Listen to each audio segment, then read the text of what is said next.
और मेरे पागलो, आज की कथा का एक सूत्र और एक बात बताओ, H2O का फॉर्मूला जान लेने से प्यास बुझती है क्या?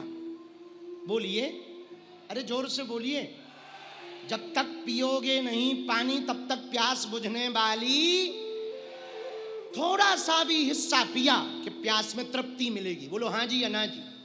उसी प्रकार पूरी कथा ना भी समझ में आवे, थोड़ी सी भी बात आप अपने जीवन में उतार ली, आप अपने जीवन में ले ली, आपका बेड़ा पार होगा। एक व्यक्ति था, उसका नाम था चंगीलाल, वो था डबरा का। उसकी पत्नी का नाम था मुन्नी बाई। चंगीलाल महानास्तिक, पत्नी बहुत आस्तिक, बहुत भक्तिनी। और ज्यादातर पुरुषों की घरवालियां ज्यादा भक्ति वाली होती हैं और पुरुष थोड़ा, तो वो वैसे ही था।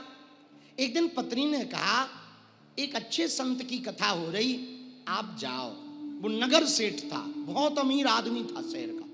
उसने कहा नहीं नहीं, हम ये बाबाओं के चक्कर में नहीं पड़ते, हम कथा वथा में नहीं पड़ते, हम नहीं जाएंगे। पत्नी ने कहा, स्वामी जी जिंदगी भर भक्ति नहीं की, पूजा नहीं की, पाठ नहीं की, एक बार तो चले जाओ, क्या बिगड़ जाएगा? आज जाओगे, अच्छा लगे तो दोबारा जाना, नहीं तो नहीं जाना। बोले ठीक है। अब पत्नी की बात कौन ना माने, माननी ही पड़ेगी, घर में रहना है तो हाँ जी कहना है। तो क्या करे बेचारा?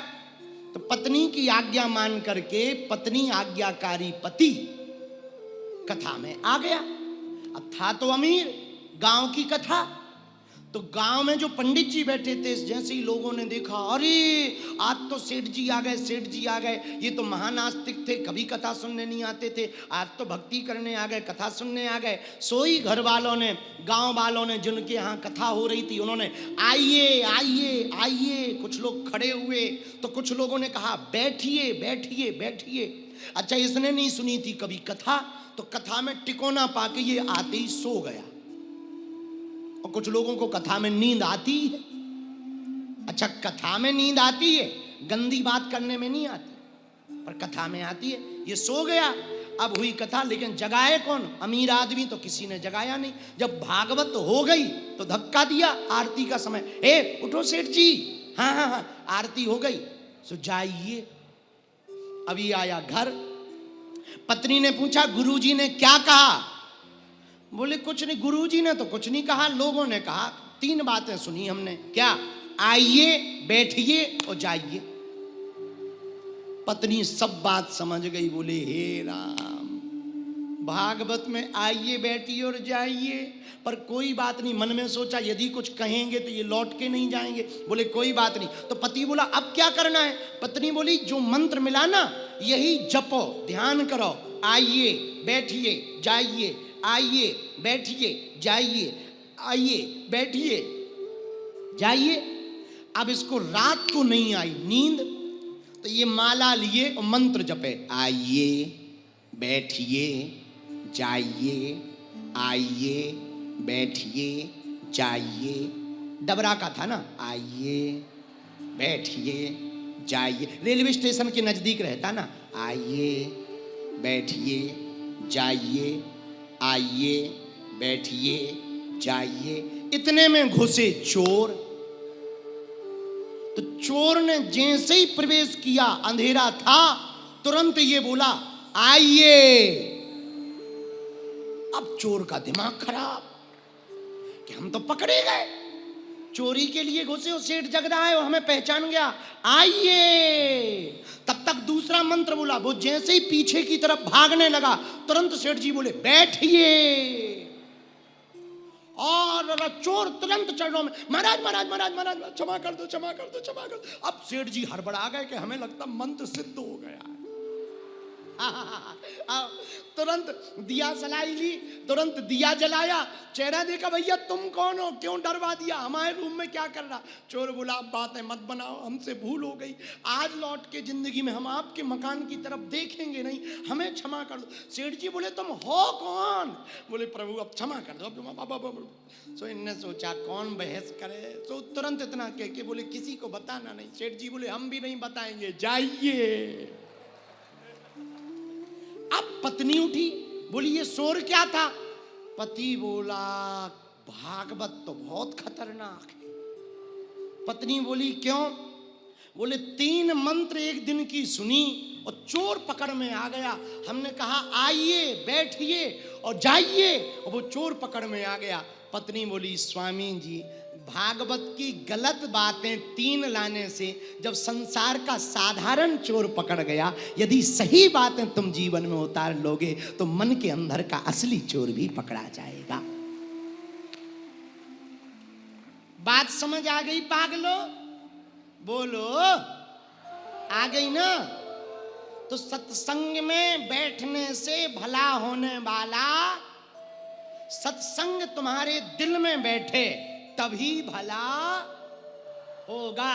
और जो भी बात होवे सत्संग में, जो बात अच्छी लगे वो दिल में उतार लो, जीवन बदल जाएगा। बोलो सीताराम। सत्संग में क्यों जाते हैं? पूछो क्यों जाते हैं?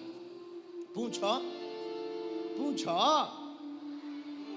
जलते हुए दिए के पास बुझा हुआ दीपक रख देने से बुझा हुआ दिया जल जाता।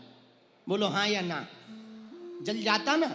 उसी प्रकार सत्संग जलता हुआ दिया है, हम लोगों का मन बुझा हुआ दिया है। जलते दिए सत्संग में बैठेंगे तो मन का बुझा हुआ दीपक जल जाएगा।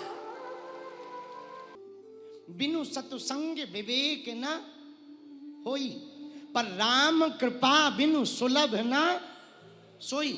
बिना सत्संग के विवेक नहीं होता, लेकिन सत्संग भी सबको नहीं मिलता। अपने गांव में कहावत है, सब कुतियां प्रयागराज जाने लगेंगी तो दोना कौन चाटेंगी?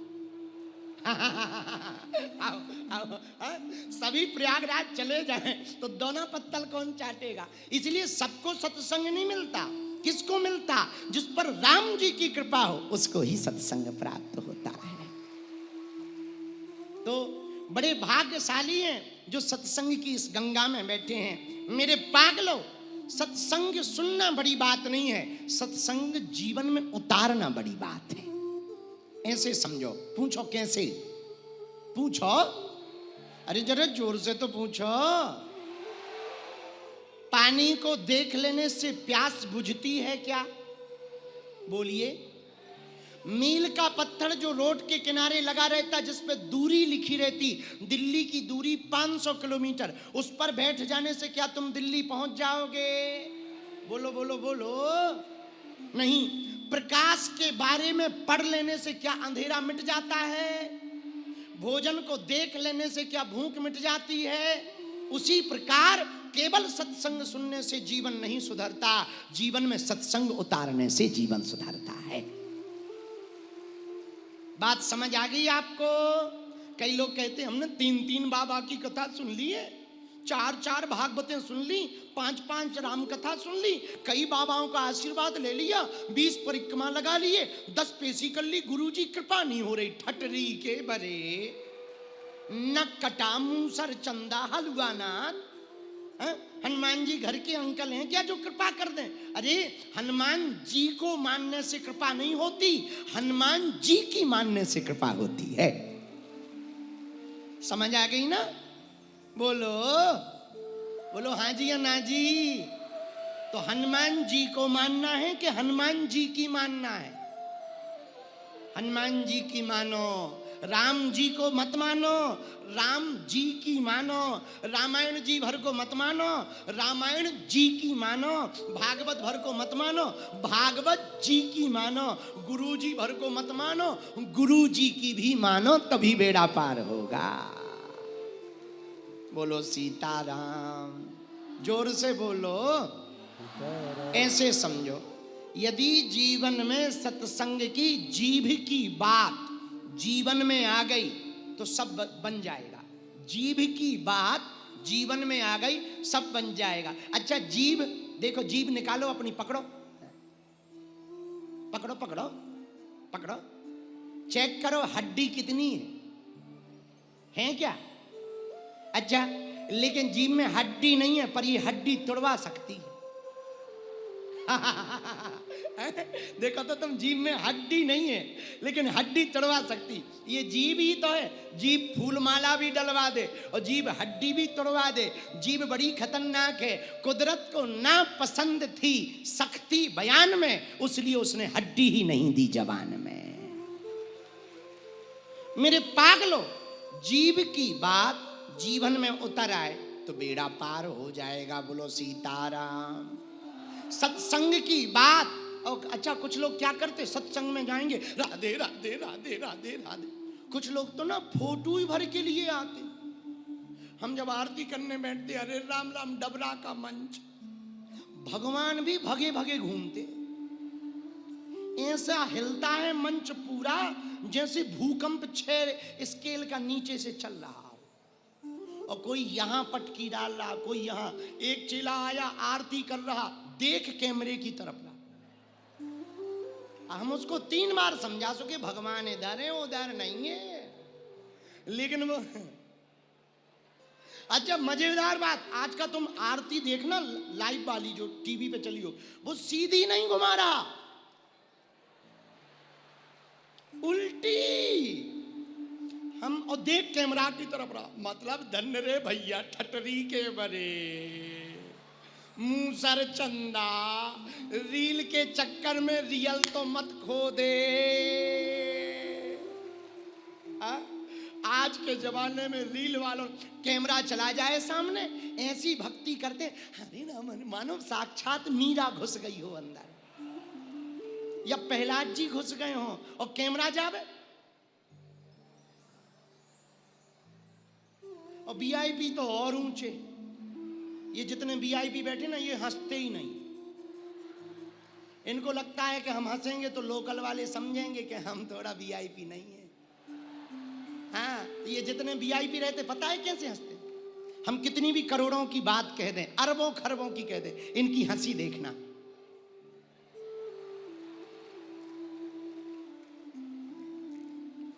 इनकी ताली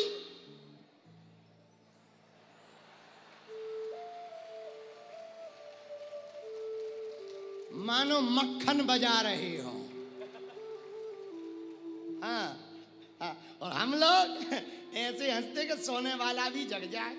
तो मेरे पागलो, हम प्रार्थना करें, सत्संग की बात सत्संग में छोड़ के जाओगे तो तुम 20 बाबा की कथा सुन लो, तुम्हारा भला नहीं होगा। सत्संग की एक बात जीवन में उतार लो, तुम्हें 20 बाबा के पास नहीं जाना पड़ेगा, तुम्हारा बेड़ा पार हो जाए।